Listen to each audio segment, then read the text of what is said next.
You're in a class, it's near the beginning of the semester, you write an exam or you hand in an essay and you don't get the mark that you desired. Okay, so what are your options? Well, one option would be, so you've hit an anomaly. Things didn't happen the way you wanted them to happen. And so maybe you say, geez, that was a boring and stupid class anyways. This gives me an excuse to get out, and so that's not such a negative thing. Or you think, oh, well, I really better buckle down and study, and you decide to stay in the class. So basically what you've done is maintained your framework. I'm going to work through this class, but you've decided to modify some of the subroutines that make up that frame. You say, well, I should study more next time, or I have to prioritize this class compared to other classes. So it's a micro alteration within the overarching framework. But another thing you can do is say, to hell with the class, I'll just drop it. And so the advantage to that is problem gone. The disadvantage is, well, now you have a different problem, which is, okay, fine, you drop the class. Do you have another class that you can replace it with? Is that a good way of dealing with a micro failure, you know, to move up a level of analysis and throw out the whole frame? Because you could also say, well, maybe I should just drop out of university and maybe I should go hang myself, you know. Well, it's the same line of logic, it's just taken up to a higher degree of abstraction. And so, generally speaking, you don't want to solve a problem by moving up a level and wiping out the frame within which the problem was experienced. You want to do that carefully, because in principle, the frame that you were working within you'd already assigned value to it and worked at it. You've already invested in it. It's a big sacrifice to blow out the whole frame. Now, sometimes you can do it. So anyways, what happens is, well, you get the bad grade and you're upset about it, and so you've been plunged from your happy, satiated state, let's say, into a state of relative chaos.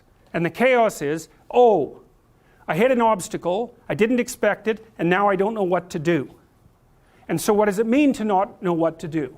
Well, it can mean I need to study harder. It can mean I should drop this course. It can mean I should major in a different subject. It could mean maybe I shouldn't be in university. It could mean maybe my future plans have been formulated badly. It can mean my future plans have been formulated badly because I don't understand myself very well and I've been telling lies about my past, right? The thing can really expand on you. And that's what the chaotic domain is. That's the remanifestation of those things that you had considered irrelevant, right? Because when you go to pick up the exam, you've got your identity as a competent student intact. You're not questioning whether you should be in the course or whether you should be in that major or whether you should be in university. None of that. That's all in the implicitly accepted category. And as soon as the anomalous event emerges, all of those things that you had rendered axiomatic start to become questionable. And that's like the shark coming up from the depths to pull you down. And that's the classic way of representing that and of symbolizing it. That's Jonah and the whale, for example. So it's something is manifests itself from the deep unknown and pulls you under, like an alligator at a water hole, which is, I'm sure, one of the sources from which we derived that particular kind of mythological representation. Because you can imagine that when we were on the veldt, after living on trees, we had to go down to the damn water holes, and you've watched enough nature programs to know what a Nile crocodile can do to a water buffalo. It's not pretty. And so to go down to the water, the chaotic water, and the source of all life as well, right, is to risk an encounter with the terrible thing that lurks in the depths.